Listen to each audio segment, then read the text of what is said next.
A Saturday edition of Crypto with English. And today's theme is Polygon. And we have a very, very special guest from Polygon. We have Sophia Trabelsi. She's the Web3 gaming lead at Polygon Technology, as many of you know as Matic. And she's coming on today to really discuss Web3 gaming and kind of everything that surrounds and entails that. And for many of you who are already in this space, it is abundantly apparent that Polygon technology may end up being one of the major successors to Ethereum and essentially the Ethereum-based dApp ecosystem that we've all really benefited and enjoyed over the past few years. So kind of a brief overview of Polygon, and then we're going to get into the weeds about Web3 gaming on Polygon. So Polygon is really this incredible multi-chain ecosystem, which many call the Internet of blockchain, or Internet of Blockchains rather, and it uses a proof of stake blockchain architecture, and this is combined with the Plasma framework. So there is some serious, respectable technology and power behind this. And just to give you an idea, so if you have a standard blockchain, and if you're going to build side chains to this, you're kind of scaling your dApp, your platform up. So Matic, Polygon can process 65,000 transactions per second with less than a 2-second block confirmation. This is effectively a Lamborghini or a Ferrari. If this was a racetrack and we're going to call certain blockchains different cars, this is a genuine supercar, race car to say the least. So Sophia, thank you very much for coming on to the show today. I'm very excited for this episode, to say the very least. I'm super excited as well, and thank you for the invite, and thank you for the opportunity to sort of get to discuss all these, exciting things with you. And actually, I wanted to touch on a little point. Sure. Our goal, I think, is it's not to, necessarily become the successor of Ethereum. We are built on Ethereum, and Right. Ethereum, is the mothership of all blockchains. And just sort of like a shout out moment for Ethereum here. Right. I mean, this is what kind of made everything possible, like through their ERC standards. So we're built on top of that. So like we're the layer 2 solution, and like Right. like we can obviously get into this, but I mean, we're super excited to just, be able to accommodate that and to just accommodate all these wonderful projects that are coming in and, just be a part of that creators economy.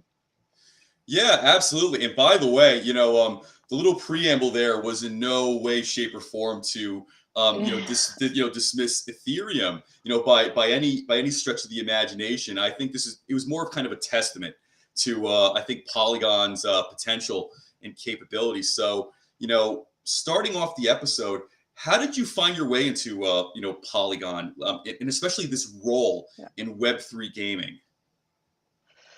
So a little prelude. I was an aerospace engineer. I was an aerospace engineer for probably like one day. I graduated from aerospace engineering. That was sort of Wow. like my goal.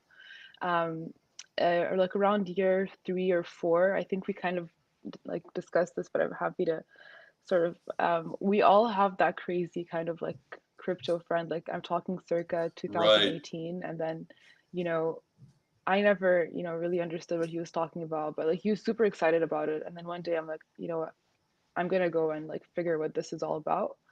And yeah, and then I was just as Right. crazy as he was after that.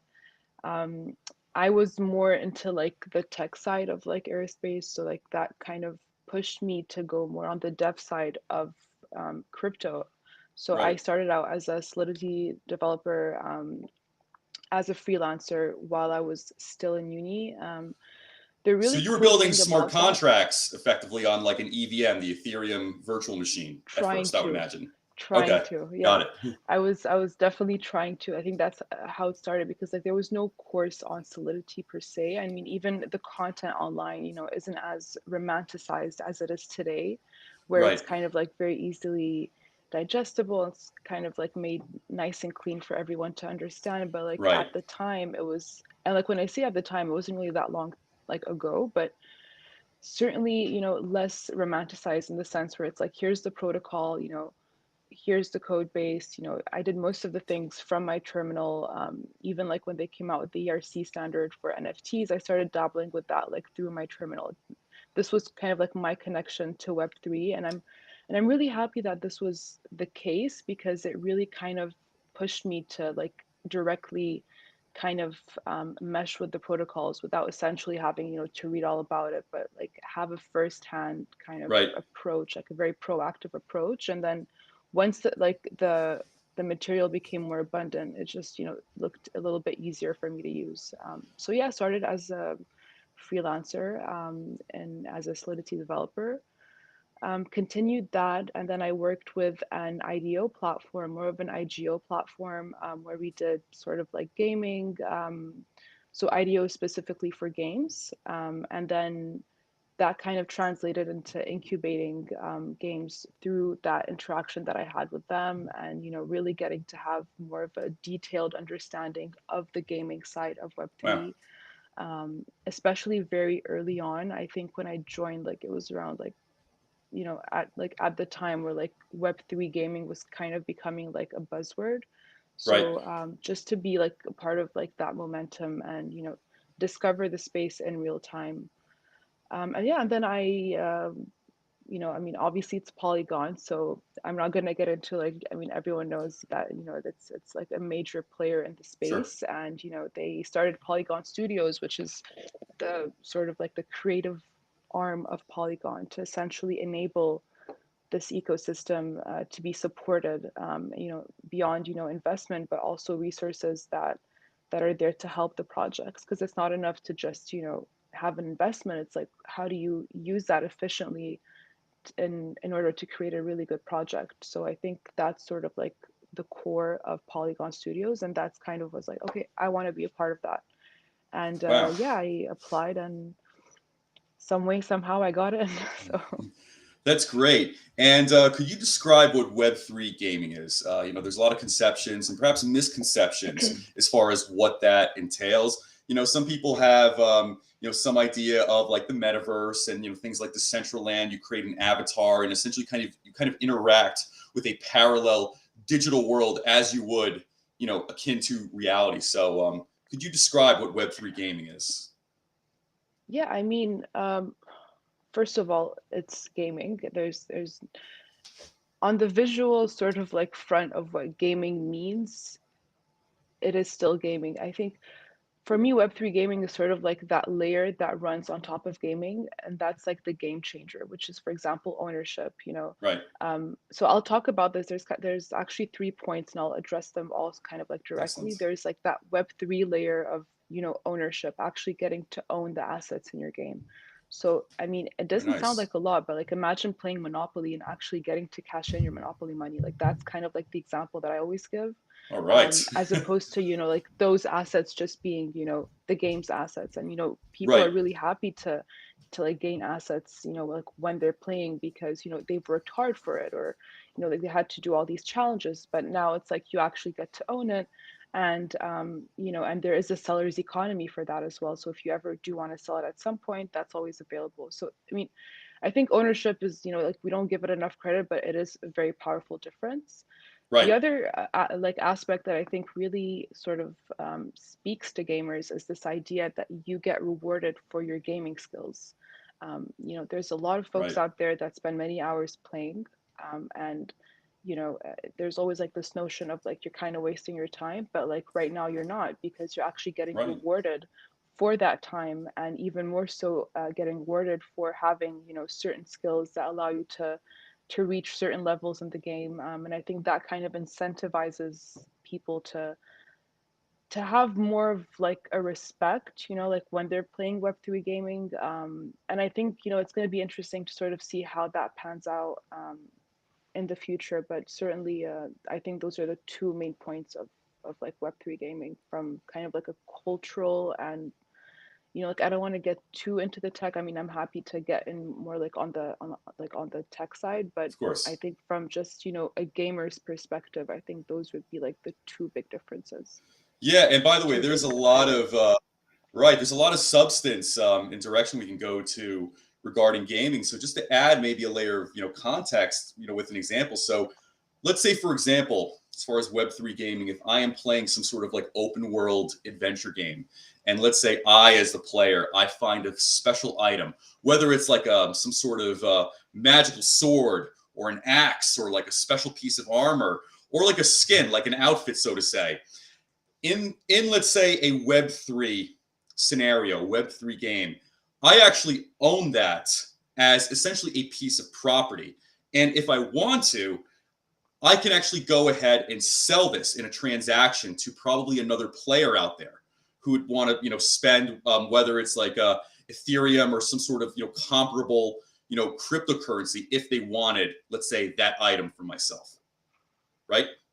Yeah, exactly. I mean, the seller's economy is really powerful in the sense where, like, you get to actually sell something that you worked hard to achieve, because, like, let's say you want that asset in the game and you don't necessarily want to continue playing that game, or you're kind of happy where you are right now, where you need, for whatever reason, like, the point is that this is kind of an option that people have, and like, kind of just touching on the secondary market, by far is OpenSea.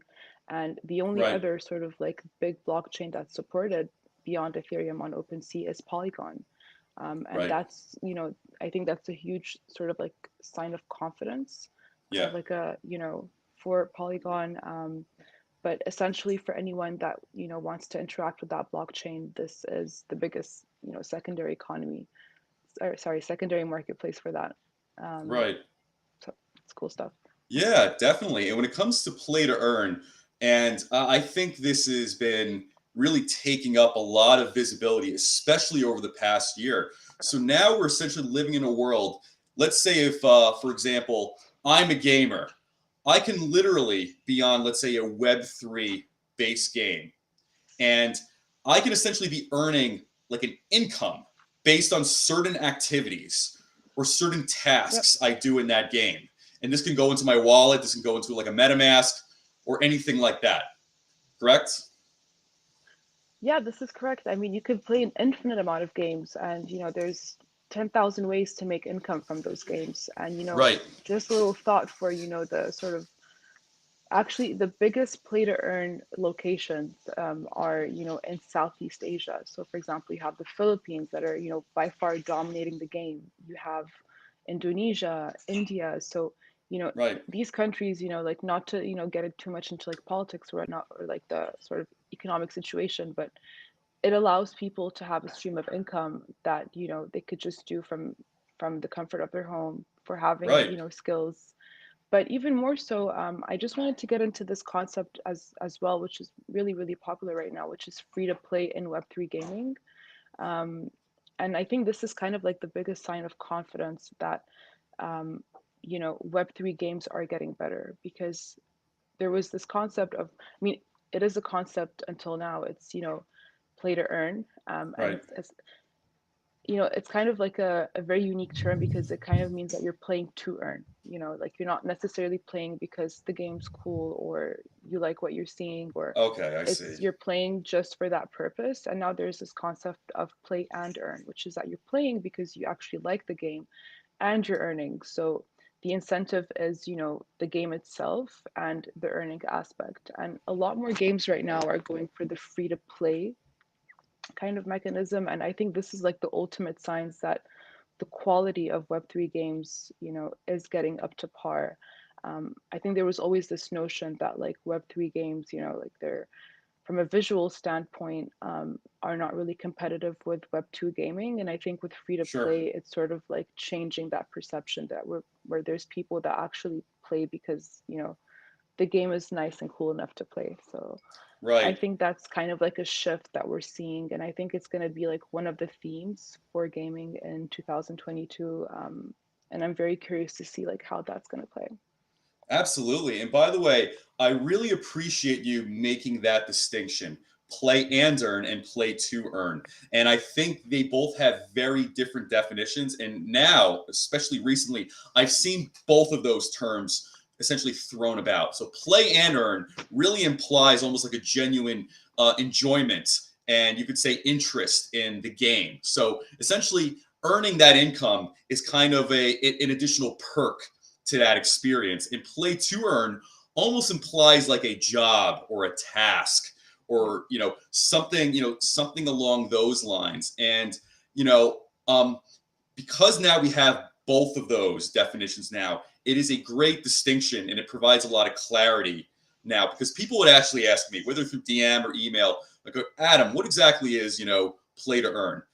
Is this kind of like, is it kind of like a job? Is it kind of, like, what is this exactly? So recently with play and earn, that really distinguishes the subject matter where people are actually playing these games for enjoyment, but the additional perk and benefit is deriving essentially an income in many ways, from that experience. So I definitely appreciate throwing that terminology out there. I have a question, too. And you were speaking of, certain areas of the world that are particularly into this. And I think one of the main themes of, blockchain technology and cryptocurrency is kind of the value to like unbanked populations across the world. So, this could be virtually anywhere. By the way, even in the United States, where there's areas that don't have great access to banking, playing Web3 games could essentially be a feasible alternative for people who, let's say, can't have the most convenient access to banks, but you still need an income to survive and live. You can essentially play games, occupy your time and derive, essentially crypto tokens from that experience. So it's almost like it's almost gamifying a solution for a really, really important problem. I mean, like what's great is that it is an option, right? Yeah, And depending on how much time and how many hours a day you want to allocate to like Web3 gaming, so it really depends on the player and his right. skills. Obviously, if you unlock different levels, that's always great. But I mean, it's definitely a new avenue that didn't exist before. Like this Yeah, notion that you're a gamer. It's like, what's your job? I'm a gamer, right, where, like beyond being, like a professional gamer, where obviously, they do get, revenue from playing professionally, like whether that's streaming or in competitions, but just like for the regular folks that are not right. necessarily professionals or amateurs, but get to have that as an option for extra income, is certainly a something that wasn't possible before. Yeah, and you know what I think is great about this too? Essentially gaming and earning money from it isn't an exclusive type of activity anymore. I used to watch on YouTube like these various, I guess you could say, gaming and video game competitions across the world, and they had like, um, you know, high value prizes like 25,000, 50,000, in some case 100,000, and it seemed like that was really kind of a stratosphere or an arena for hyper professional gamers with really beyond comprehensible skill. Like I would just watch this on YouTube, like, wow, like these guys play video games, and this guy just won $100,000 from it. This girl just won like $125,000 from this. I'm like, this is incredible. And now with Web3, you can actually just start day one today on your desktop or your laptop and Yep. just go right from there and kind of almost slowly and progressively start building like a salary or an income from that rather. I mean, you could definitely think about it like that, but it's interesting because you mentioned streaming, and I think the the the signal of success for a game is when people go on Twitch and YouTube and start playing the game, and they kind Right, of build a community around that, and beyond just playing the game as well, like watching other players, kind of comparing their skill sets or whatnot. right, But this is definitely like sort of like the litmus test to sort of see, okay, this is kind of, I mean, if you look at Fortnite on Twitch, I mean, it's absolutely insane, but right, we don't see a lot of Web3 gaming there as of yet. right, And I think kind of like the ultimate signal that, okay, this is kind of becoming a lot more mainstream and there's more people that are into it. I think beyond, how many players do you have? Like, do you actually have players that are streaming your game? And we right, have been hearing this with like some of the projects as well, like, streaming. Definitely like not in a superficial sense where it's like you're paying people to stream, but more so like having that community around the game where people are incentivized just from the quality of the game. right, So now that we have free to play, so the quality is almost there, and I think kind of like the next step is to start seeing Web3 gaming, on major streaming channels, right. hopefully.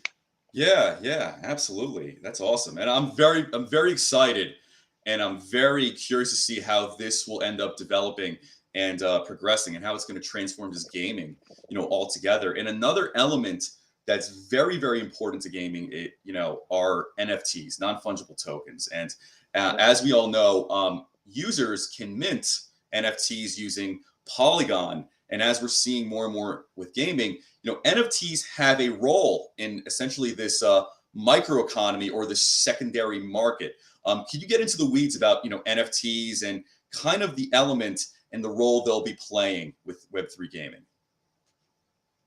Well, essentially, the NFTs are more like the sort of digital assets that you get to have, for playing a game. Sometimes you need to purchase, in-game assets in order to play the Right, game, or it can be a reward for having, achieved, certain challenges in the game. right, So in the aspect of like NFTs, from I think a lot of people when they think of NFTs, it's always like that speculation, like investor type approach where, right. the NFT is gonna like 30x or Sure, it's like, 100x or I mean, which, yeah, yeah. absolutely. Um, and I know like there's a lot of people that kind of look at, like whatever NFT it is, like how does this thing, how did this thing 100x? Like what was the incentive behind that? And I think we talked about this a little bit earlier as well. But I think it's going to be a lot harder in the sense where like there is this kind of accountability to it, and it is getting Right, saturated to the point where like if you are looking for that kind of project, there needs to be a utility behind that NFT beyond just being a really nice right, image. I mean, so the emphasis on sort of having a value driven project that actually does have utility, beyond just being a beautiful picture is going to become a lot right, more prominent, just because there's also a lot more players in the space right now, that right, are actually working on creating value driven, right. NFT projects beyond just gaming as well. So yeah, it's definitely going to be interesting, and actually just like working with the projects, sort of like it is a big kind of theme, which is that like I don't want to have another NFT collection.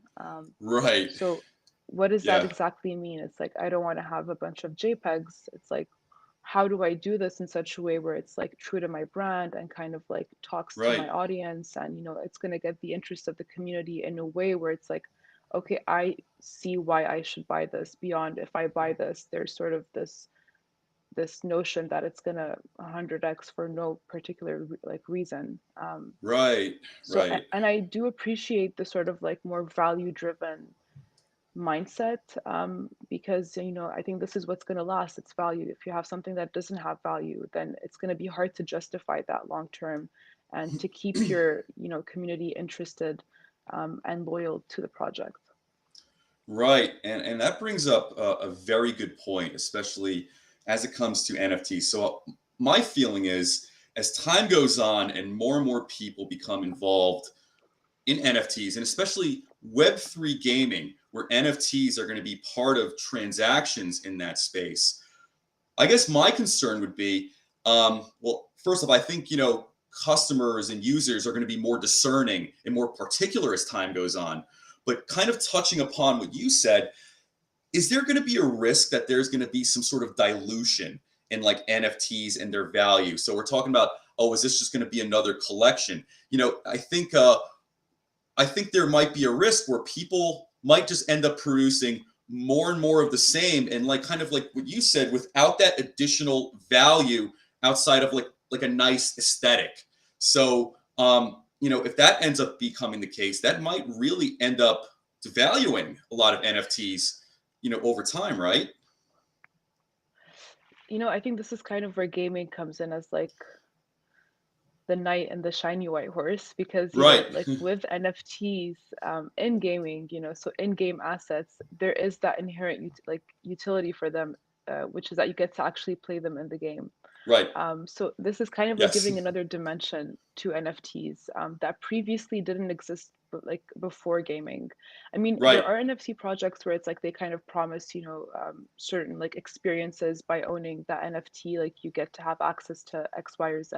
But I think with in-game assets, the utility is pretty evident. It's that you can play them in the game, and I think long term as well, when you kind of get into sort of like interoperable blockchains, you know, getting to use those assets in like different games and whatnot. I think that's just gonna drive the utility even further.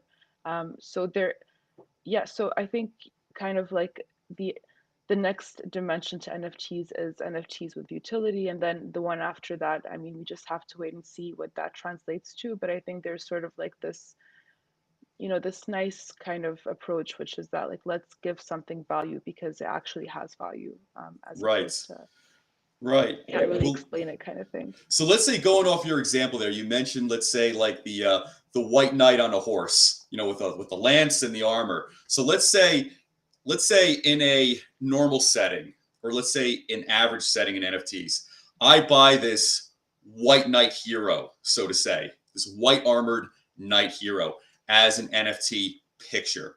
That's just merely an aesthetic in of itself. That's it. But let's say if that is integrated into a gaming experience, I buy that. Let's say that you know, that knight in shining armor with the white armor on top of the horse in a gaming setting. I can, let's say, use that knight's armor and weapons, or there's some sort of additional power up to, let's say, the character that I'm using, you know, in that game, for instance. That's a really, really good analogy. So like imagine let's take like that horse on the white knight and like, Right. you know, now there's a horse on a sorry, a horse on a knight, wow. A knight on a yellow horse and a knight on a blue horse, and you know each Right. color kind of represents different like a different utility in that game, you know, or like each one Right. has a certain rarity. And if we go on OpenSea, you know, like most collections are kind of like classified in value through rarity. So like the rarer the item, Right. you know, obviously the cost there increases. But like in a game, for example, if we were to have that and then each kind of horse represented a certain like part of the game or like a certain utility in the game, then that would give, you know, a more meaningful value when speculating on that digital asset. Yeah, I mean, I can imagine, like, you could have these impressive collections, these gamified collections of NFTs. So like taking, you know, like you said, taking the white knight or the white armored knight, and let's say it's a yellow horse or a black horse or a blue horse or a purple horse. There could be very distinguishing attributes and characteristics, and probably even set, I guess you could say, supply. You know, for, I guess you could say, you know, of these items in each of these, you know, collections. So I would imagine if, let's say, later on the player, let's say if they're not using this particular game anymore, and they're not really, you know, utilizing this, you know, knight on a horseback collection, they could in turn just go ahead and just sell this in this secondary, in this really the secondary market, this little microeconomy, to somebody else. They can take a profit from that, and they can kind of just move on with their lives and do something else, and maybe do another type of Web3 type game to, you know, occupy their time. Yeah, absolutely. And I think what's really kind of cool about all this is that this exists, right? Like these avenues do exist right now. So it is Right. very kind of like early days for the space, but the fact that all these avenues are there for whenever you're ready to sell, or if you don't want to sell, or if you, I mean, there's a lot of options on OpenSea, but like even just like leaving it there and letting people, you know, give you offers for that horse, you know, like the first person might come in, you know, with X amount, then the next person is with X amount, and like maybe the game becomes very popular like within a year, and Right. then all of a sudden like the value just, you know, increases. But there is a an actual sort of reason as to why that value increases, because there's more people that are playing that game. The horse, you know, is you know a very rare breed, and then so this kind of Right. justifies, like when you're kind of explaining to your friend like why did you buy it for X amount, you can kind of say, well, the game, you know, just, you know, went crazy, and you know this is one of the rarest breeds, as opposed to like kind of like justifying an image where it's kind of like, well, it's super pretty and I'm not sure why, but you know, so there Right. it becomes a lot more realistic to sort of like justify why something costs X amount. Right. And, you know, and by the way, stop me if I'm going too outside the box here. So, because let's say this is the case with Web3 gaming, if let's say we have this knight on horseback, and we're just talking about the black horses. So we can have a black horse with a red mane. We can have a black horse with a white mane. We can have a black horse with a blue mane. And there could essentially be separate characteristics, A, to the horse as a whole, and then B, to let's say the color of their mane or the color of their tail, and from there Yeah, on and so on, right? I mean, and like in terms of in-game mechanics, these sort of features would have a meaning in that game. So if he Right, was, a black horse with like yellow hair, then maybe, he was able to fly in that game, and he was the only one of the three horses that could fly in that game. And because of that, there is more of an incentive to have that sort of like functionality in that horse. So, right, I mean, if you're like kind of playing that game and then you want to change the color of his hair, like there has to be a certain reason for it, and that reason right. is usually an advantage that gives you more of an advantage, obviously, like in that game. Wow, that's incredible. And it seems like to me, using Matic, there isn't a whole lot of, let's say, overhead or really cost or even like burden. If let's say I want to start creating a decentralized adapt or let's say a game using Polygon in this essentially this Web3 type of world, like I don't have to be a studio per se to create a game anymore. I as an individual can now go and use this, correct? Yeah, actually, there's a lot of great things about using Matic. So obviously when you're kind of playing a game, there is that sort of feature, there's that problem of like latency where like it might not be the fastest. And I think in terms of, like Web2 tech, we've kind of like solved that issue where you can be playing like if it's a PvP game, you can be playing with players all over the world, and you Right, wouldn't have that problem, like with latency. So that's been solved, right? But like now, like in terms of Web3 gaming specifically, and which is very unique about Web3 gaming, is that every action is a transaction. So right, anything that you kind of buy in the game, any action that's done in a specific way where it results in a transaction. So you need to be on a network that is, first of all, fast enough so that like right. you're not kind of getting tired from waiting too long for that transaction to go through. And I Indeed. think with Matic, that's not a problem at all. But the other aspect of that is that, so because it's a transaction, there's a transaction fee. And so if you're on a network that is, super fast and the transaction fees, are super affordable, I mean, it kind of fluctuates, but, it's by far the most affordable network out there. I think that's what's going to Right, result in developers kind of being incentivized to say, well, this is a cool solution, like beyond it being Polygon and beyond the ecosystem for the in-game mechanics and from a user perspective. You don't want them waiting too long for transactions to happen, and you don't want that to be a strain on their wallet either, like when they're kind right. of like really heavy on the game, and then you don't Sure. want to look at your wallet and see like, hey, I just spent, like $100 on gas fees today just by Right, playing this game. But it's like more so, I'm on a network where I can play as long as I want, and I wouldn't have to have that as sort of like a barrier to me, playing this game. So this is maybe like one of the really cool things about Matic that kind of incentivizes the developers to pick that as a blockchain. yeah, I mean, the future is multi-chain, sure. um, any blockchain, but so like kind of like the reason as to why there's always sort of like a justification for that. Right. So, given how generous Matic is to the user's wallet, it seems like the only thing that can limit you is maybe your imagination and maybe your coding skill at that moment when creating a game. Would it be fair to say? Yeah, I mean, we're kind of getting to a point where, a lot of things are possible with Web3, and, like just the way that it has sort of like accommodated, like developers, like there is an incentive for, Web2 games kind of like starting to look into Web3 games, and kind of this kind of ties with like the core of like Polygon Studios is to essentially, Right.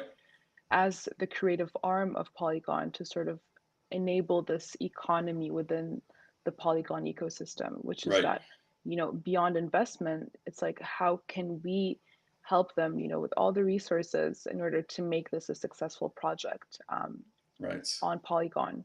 And there are projects that come in, and it's like they're not necessarily just on Polygon, but I think the aim of Polygon Studios is really like, if it's kind of like a high profile project that comes in and like they're not really too sure like about X, Y, or Z, like we can essentially be there for them to support that transition.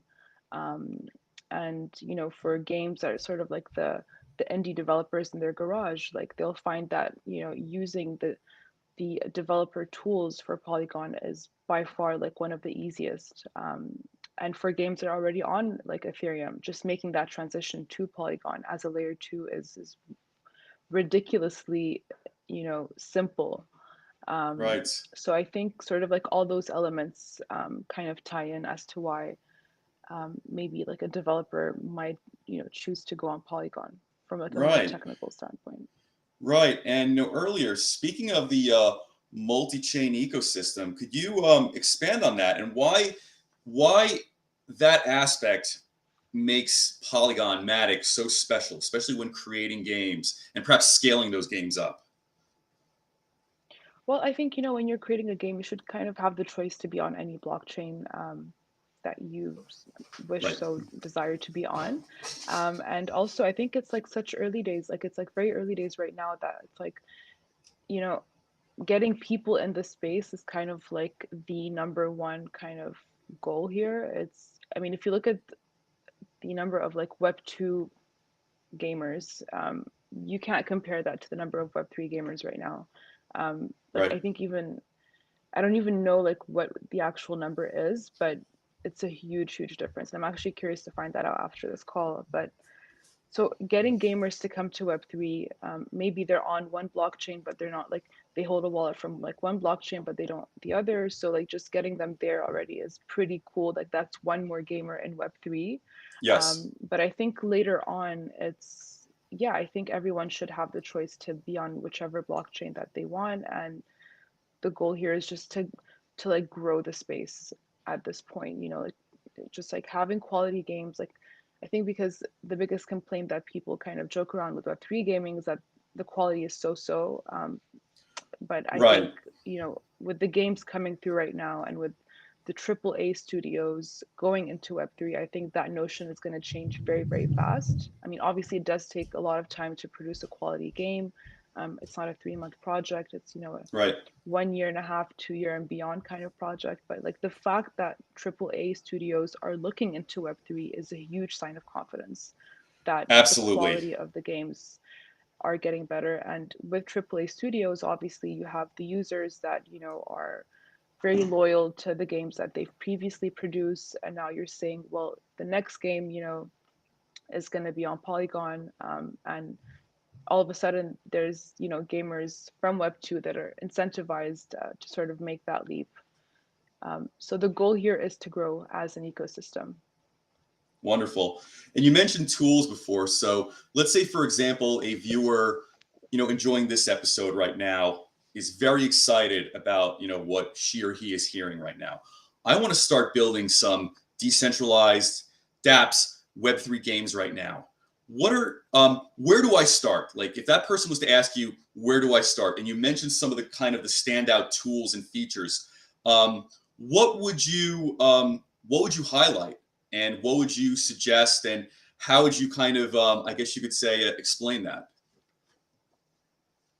So the really good news is that if you have ever developed on Ethereum, there is, the language for Ethereum is Solidity, and it also happens to be the same language for Polygon as well because we're a layer two on Ethereum. So and also if you have like no coding skills at all, I mean, if you learn Solidity, like not only does that make you an Ethereum developer, but that kind of also makes you a Polygon developer by There you go. association, Right. just because we are EVM Yeah. compatible. And the cool thing, so like we kind of mentioned this in the beginning, like as like Ethereum being kind of like the mothership of all blockchains, is that I mean it's existed, I think since 2014.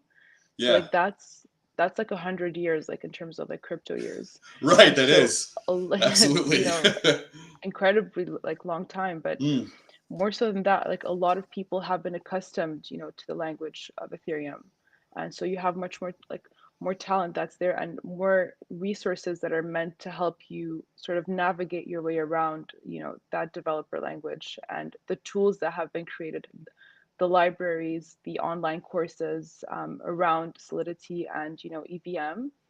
So already, that's available. And if anyone wants to do that, I mean, just like 2-3 hours a week, just to sort of get acquainted with the tools. I mean, everything is there. It's creating a basic game, I think there's like a lot of templates that have been done, you know, that you could use as a reference as well.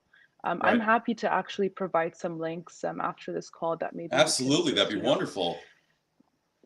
yeah, I would really love to do that because it's insanely simple. It's Yeah. actually insanely simple, and the resources are there to essentially help anyone that is looking into that to make that a bit easier for them. Right. That would be perfect. Thank you.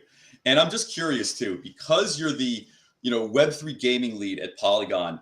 Do you get questions all the time, whether it's from family, friends, relatives? Like, okay, so what exactly is this space? Like the metaverse, Web3 gaming, like is this like virtual reality? Like, do you? I would imagine you're probably bombarded with all different types of like either straightforward or abstract philosophical questions about like this space and probably how to explain it, right? Yeah, that's why I don't go out anymore. I just stay at home. Just stay at home. Right. Um, you know, I think it's like By the it's way, that was a such an perfect honor, answer too. That honestly. was great. It's just like, but a lot of people are curious. I think it's like more confusion, but it's like really good because confusion kind of creates curiosity. Right. And I never try to explain it right away. I try to like, you know, say enough for them to kind of want to like go home and like research this a bit more Right. because obviously it's like much more tangible and like but for me, I Right. mean, it's a huge honor that, you know, I get to be in a place where I'm kind of like that go-to friend. Like if you want to know about whatever, and even people like on LinkedIn, I'm not really active on Twitter, but like I don't think there's ever been one single person that I haven't replied to on like LinkedIn. If anyone just like post your name and I'll like reply, but I doubt that there's anyone that I didn't like um unless it's something like very like open-ended, like what is crypto, like I'll Right. probably like send the link to an article. But if it's like specifically about Web3 gaming, like 100%, because I think, you know, getting people to come on the ecosystem I think is crucial. Right. And so, you know, anyone that's in a similar position, whether like they're in Polygon or Solana, like the fact that they can actually get users to come and like onboard them, like by just, you know, having that discussion with them, I think is huge. And if you're in that position, then you should, you know, communicate and, you know, share knowledge and information because that travels as well, like to their friends and, you know, to their acquaintances, and then kind of creates a snowball effect. So I'm always happy to provide information. Wonderful. And thank you.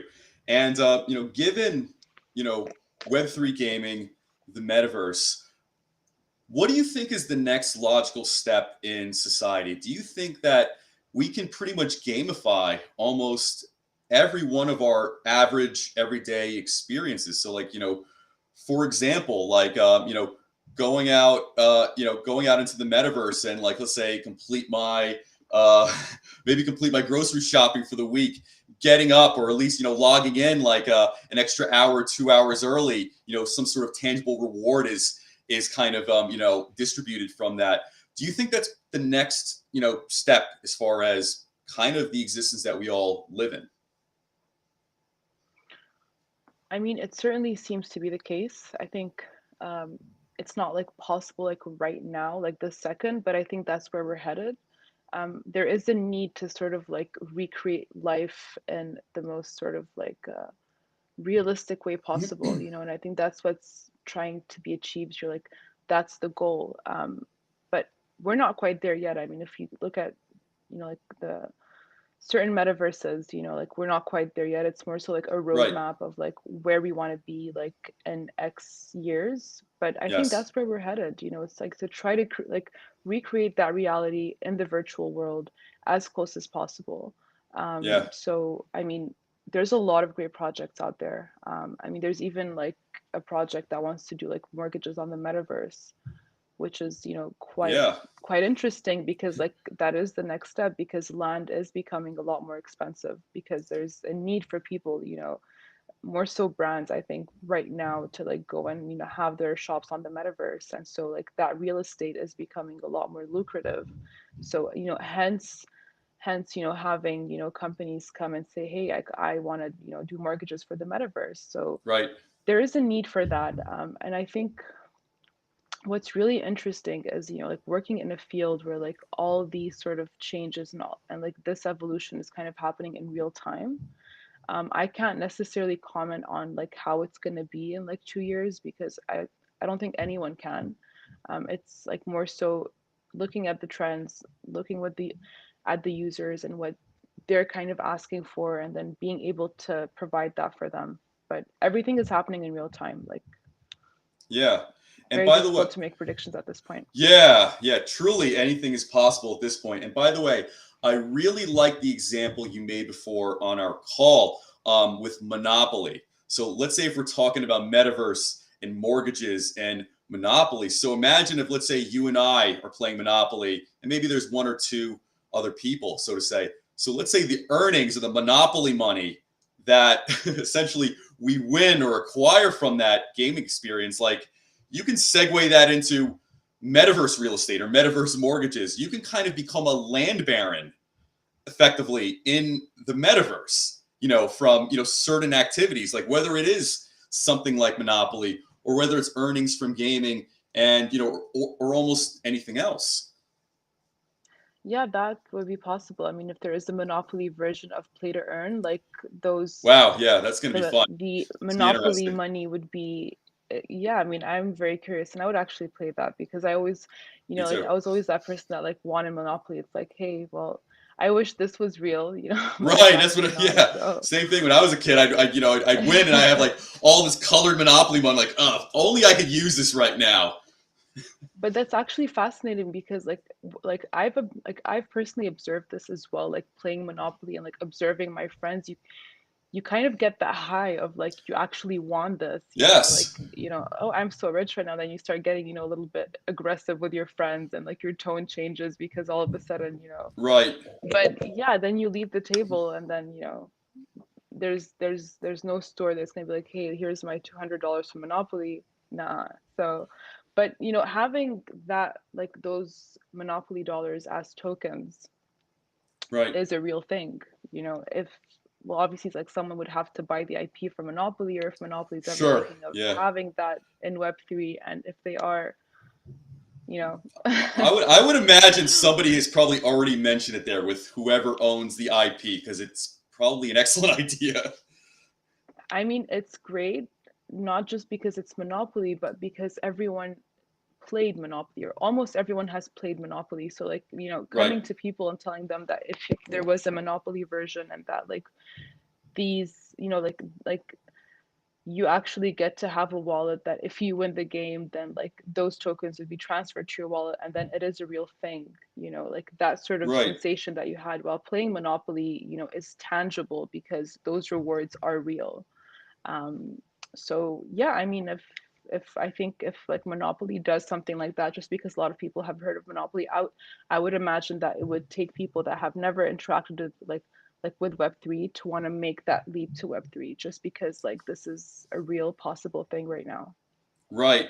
And I like what you mentioned about winning Monopoly money and kind of the special feeling or thrill or that kind of winner's high from like winning that money. If I was to compare it to something, when I was a kid, if I would play chess and if I won, that's great. Like I'd feel good. Like, oh, there's a lot of strategy, there's a lot of thought.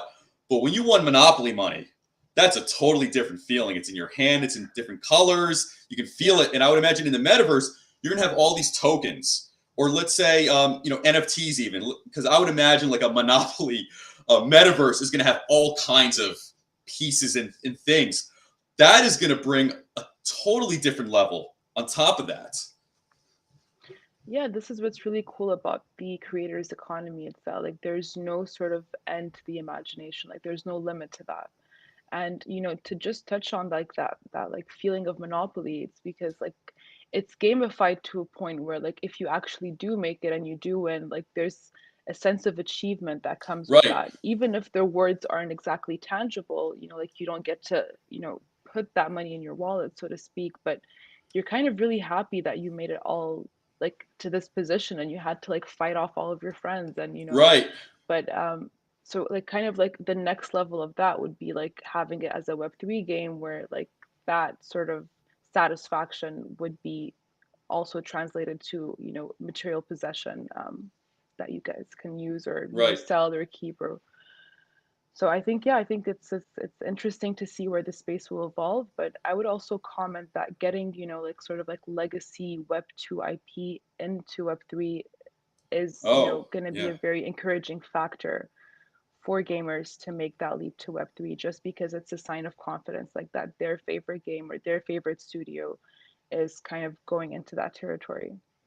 Right. And speaking of monopoly, or the notion of monopoly rather, so I kind of have an abstract but relevant question regarding, the metaverse and the subject matter. Could there ever be a monopoly in the metaverse, particularly as to gaming? Like, could there ever be like a situation where essentially, if we have a model here, could the metaverse ever essentially be one country with just many different provinces or territories within it? Or do you think the metaverse will always be more like a solar system? There's pretty much going to be spread out planets and separate worlds. And yes, you can access them, but there's a little bit of distance. There's going to be a little bit of time, let's say hopping from planet to planet and whatnot. And, solar system is also seemingly, infinite as well. So, I mean, who really knows how long it truly is, or who knows really where the boundaries are, so to say. So I kind of wanted to know your thoughts on that. Oh God. I mean, this kind of ties into like I would love to comment on this and like say yes or no, but like even I don't know.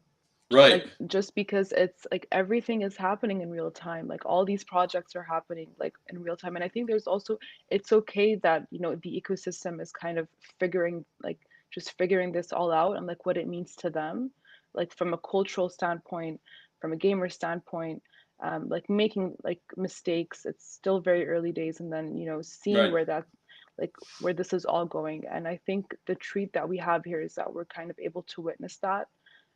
But you know, having that as a possibility, you know, having, you know, like what you just described as a choice, and then seeing how users react to that, I think is equally as important. That it exists and it's there, and you know, if it becomes really popular, then great, and if it's not, well, you know, on to the next right. thing.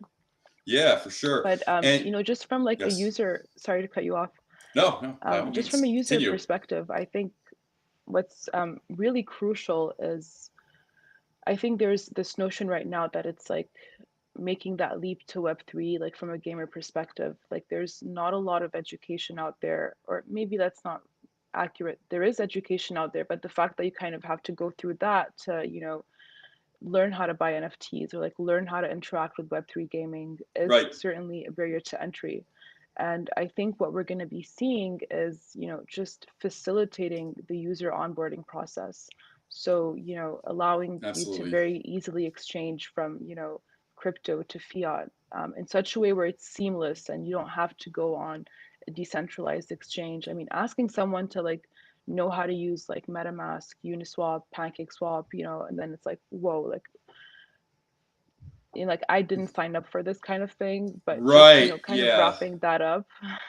It's not everyone. yeah, Like I think crypto natives kind of assume that it's like, yeah, just, you know, use MetaMask. And it's like, actually, I had my friend that was like, you know, that thing that looks like a fox. I'm like, oh, you mean like MetaMask? It's like, what is that? And for me, that just kind of reaffirms that this person could very easily, because he is a very smart guy, like this person could be on Web3, but like the fact that like he's talking about the fox and he has no idea what the fox does kind of thing is really right, funny, because I think that could very be easily solved by just having a much easier, you know, like user onboarding process. And I think that's where it's headed. I mean, there's a lot more wallets right now that are very easy to use, and I think the end goal perhaps would be to onboard the user in such a way where they don't even feel like they're interacting with all these tools. Where like this is all happening in the back end. And there are right. solutions for this like right now, but you know, having that in Web3, you know, for the bigger games and for the games, I think that's very important to sort of like lower the barrier to entry for the users and just, you know, make it easy and simple for everyone to come in on Web3 and play these games. So I think Yeah, that's going to be a central theme, like user, sort of like the user experience is going to become one of the main themes as well for 2022. right. And you mentioned a very interesting point earlier when it came to gamification and NFTs. So there is a notion out there with many with NFTs, and it's like okay, this is a JPEG. Let's say if we're on the cynical side or the cynical crowd of when it comes to people and NFTs, this is a JPEG. What is the utility outside of this? Now with gamification and Web3, that essentially adds a utility to NFTs, especially as to the gaming ecosystem. Do you think NFTs, a lot of them that are out there, outside of gaming, I mean, are they running into the risk that more and more of the same is being kind of mass produced at this point? Because I'll even say, just anecdotally speaking, I feel like I've seen copy upon copy of certain things out there. And even me, I'm like, are we kind of running into like an NFT bubble or something like that, right now? Because it almost seems like to me, if we're going to get to the point where, let's say, the NFT phenomenon is going to become a bubble, and that bubble will pop eventually, so to say, is the next solution evolution? Shouldn't it be gaming? Like, I kind of wonder, especially kind of with like what I'm kind of seeing out there and just things I hear. Wanted to know some of your thoughts on that. Yeah, I think it's becoming harder and harder for anyone to have another NFT collection. And I think we kind of Right, spoke about this, like, what does that mean, like another NFT collection, like kind of, something that's been copied, or there is no right, sort of like utility for, I mean, it can be like beyond gaming. I mean, if it's like a really good artist right, and sort of like this is their bread and butter, I mean, why not? Because this is actually what they do. But we've seen many projects out there that are kind of like copycat projects, or yes, kind of like get rich quick schemes. But I think that's okay, or like that was okay, like even just to get people to like, have an yeah. interest in it Just get like a in the broader first buy-in place. from people. Yeah, But I think, it's getting much more challenging, a lot more challenging right now, just because it's very saturated. There's a lot more marketplaces. The expectations are higher. People are looking for utility. So like they are starting to question that sort of like, if I have this, so if it's a really good artist, well, I get to have ownership, of that artist's work. So that's right, totally fine. But on the gaming perspective, like that utility is there, and it doesn't necessarily mean that you're speculating to buy the NFT because it's going to increase in value. It might just be that you want it in that game, like to have it as an asset in that game. And I think this is kind of where we're headed right now, where like that utility is beyond sort of like that investor approach of like, I'm buying this because it might 100x, right. at some point. But I think more so right now, it's, having that utility, having that value, and Yeah, having, buying it because you actually want to use it in the game, and like you don't really care if it's gonna 100x or not. right. Because what kind of comes to mind, and I'm starting to hear and see some more of this out there. Like, are NFTs running into the problem where there's just going to be kind of more pump and dump? So, like, copies upon copies. Hoping something 25x's or 100x's. Something like that. I kind of wonder, is that just going to kind of enable that environment, much more? And then I think of gaming, and I've played, platforms like Axie and, similar things like that before. And, I never left that experience feeling like, okay, I just did something redundant. No, like, whether it's like items, whether it's like you could say NFT type objects that you acquire or win in that world, everything kind of has meaning in gaming. Whatever game you're using, this item, this NFT is useful for this context or this situation. And kind of like what you're saying with a lot of these kind of collections, um, it's kind of going to the situation. What is the use going to be if not for a quick buck or something like that? Yeah, actually, you mentioned something very interesting, which is like, a lot of these rug pulls that are going on, and like people and like anonymous teams kind of like exploiting that. What's really interesting about the space right now is that there's the element of accountability. So running KYC on the teams that have, certain projects. So back in the days of like ICOs, it was a very anonymous process, like Right, you didn't necessarily need to know who the team was. It was just, another big project that was coming and that was going to make all these differences, and, super cool, but there was no accountability. But I think IDOs kind of solved that. So like initial DEX offerings, where Yes. in order to be on the IDO, there is a KYC process that's done on the team and on the project itself, just to make sure that, you know, their users are not affected by this, and that if they are affected by this, then whoever did that is accountable. Right. You know, like making it to the top IDOs as well. It's like it's kind of reassuring for the users that they're kind of interacting with credible projects. Right. Um, for NFTs, I mean, I don't think marketplaces have started doing KYC per se, like on the creators, but you know, Yeah, that's it actually a might good be the point. case at Yeah. some point.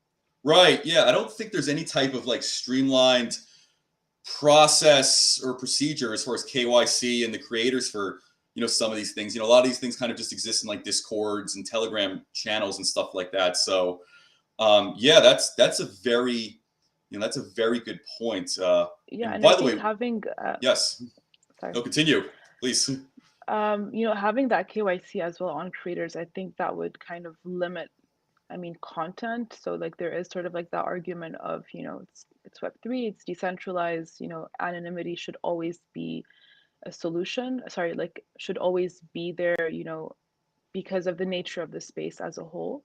But you Yes, know, also having that KYC process would, you know, you wouldn't have as many creators out there. I mean, like there's some people that do want to stay anonymous, but I think from a user perspective, sort of like when you're buying something from someone, that it is in fact that person, and that, you know, if anything happens that you wouldn't want to happen, that there is kind of like an accountability. Like there's no customer service like with Web3. Like it's not like you're gonna call like right. Yeah, Polygon, there's not an 800 or number per I mean, se. Yeah, Polygon might actually answer you, but if you right, call, you know, like OpenSea and be like, hey, I mean, that's actually interesting because, right, you know, like the idea of accountability, I think, will become a lot more prominent, and especially like if you look at regulation right now, it is very like volatile. I mean, if you look at different jurisdictions, every jurisdiction sort of has like its own way of doing things. So right.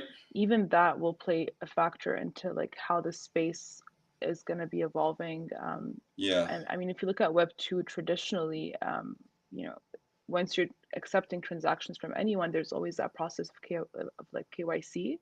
So I don't know if that's going to be like a thing in this space, but the fact that we have IDOs and people are okay with KYC is certainly a sign that it might be the case, or maybe a hybrid of that, in the right. near future. Wonderfully put.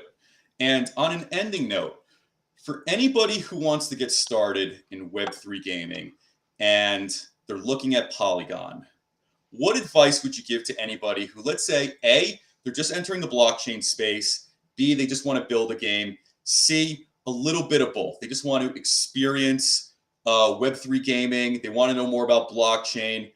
How do they start? Or what advice would you give people when they kind of start this journey into, the metaverse, so to say?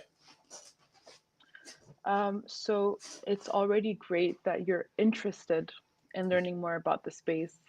And what's really cool right now, there's just so much information out there that, you know, no one can possibly keep up with everything that's going on in like crypto land. Right, But, you know, even engaging in that interest, you know, a bunch of articles, you know, are out there that really explain, for example, what, for example, NFTs are. So just kind of like getting your hands dirty with like what's already available out there, and having that curiosity. I think anyone that has that curiosity and actually goes and tries to like discover is like ultimately like led into like this like rabbit hole of I right. can't stop anymore kind of thing. Like I haven't seen a Yeah, lot of people that like started looking into Web3 that said, oh, this is not for me. It's more like I came in with like three questions and I thought I was going to find some answers, but now I just, you know, left with like 100 questions, which is right. good because those questions are what are going to lead you to find out more about the space. So yeah, I would definitely say like, you know, start by joining, you know, a cool YouTube channel that kind of explains things and how they go on, like literally go on the protocols and read about them. There's usually a lot of information, white papers, roadmaps.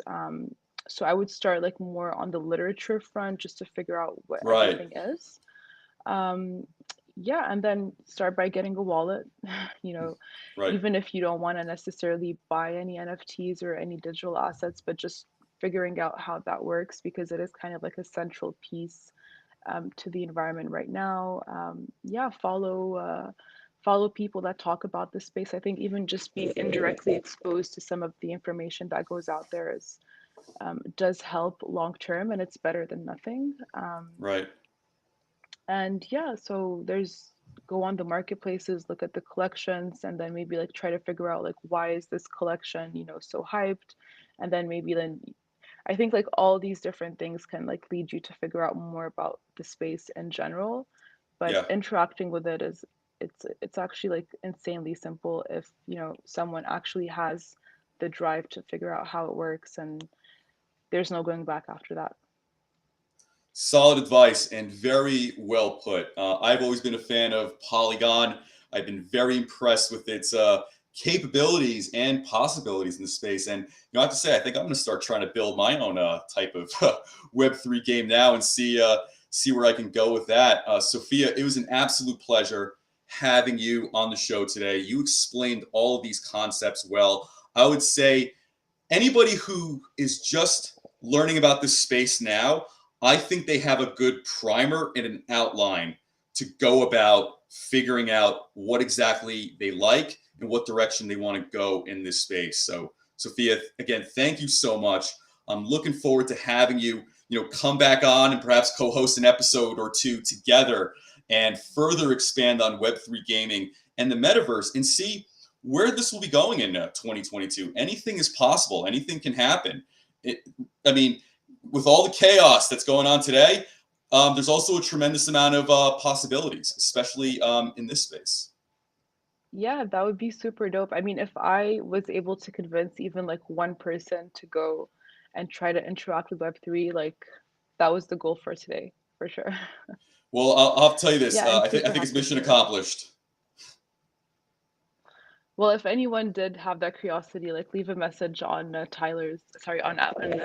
Adam's LinkedIn, and I would be very happy to see that. I mean, it's very reassuring that we are able to sort of like get to like interact with the community. I think it's really important to even have this channel, Adam, where you Oh, can thank you. actually reach people, and even people that haven't heard about the space, or just have an hour to even hear about what's going on. I think it's really great that this is a possibility, and super excited to come back and talk about gaming. And maybe next time we can have questions from the people that watched today's episode, and I would be Yeah, super absolutely. excited to. We can do something like that. Have live questions coming in and answer it as we are speaking. And I have to highlight this. I'm very grateful and thankful for guests such as yourself and all the other guests who've been on the show, Crypto with English. It is very, very rewarding and kind for guests to volunteer and share their time to explain all of these nuances and minutia about blockchain in really a very pleasant, casual, conversational, type of way. That's really what makes the show kind of work. It's kind of the magic in the engine here, so to say. So, I'm very happy and grateful and appreciative of that, to say the very least. Yeah, and thank you for letting me interact with your community. Again, I'm super excited to also see your other episodes. I think it's a really Yes. cool initiative, and Well, thank you. getting to watch this space in real time. So thank you for having me. Yes, likewise. And everybody, be sure to check out this episode on Spotify, Apple, YouTube, LinkedIn Live, and to be candid, it's on all the other major platforms as well. So stay tuned and check it out. And be sure to DM me, send me messages about this episode. Any questions, any suggestions, any ideas, or maybe some of your thoughts and reflections about today, too. So, anyway, Sophia, take care, and I'll talk to you soon. All right. Thanks, Adam.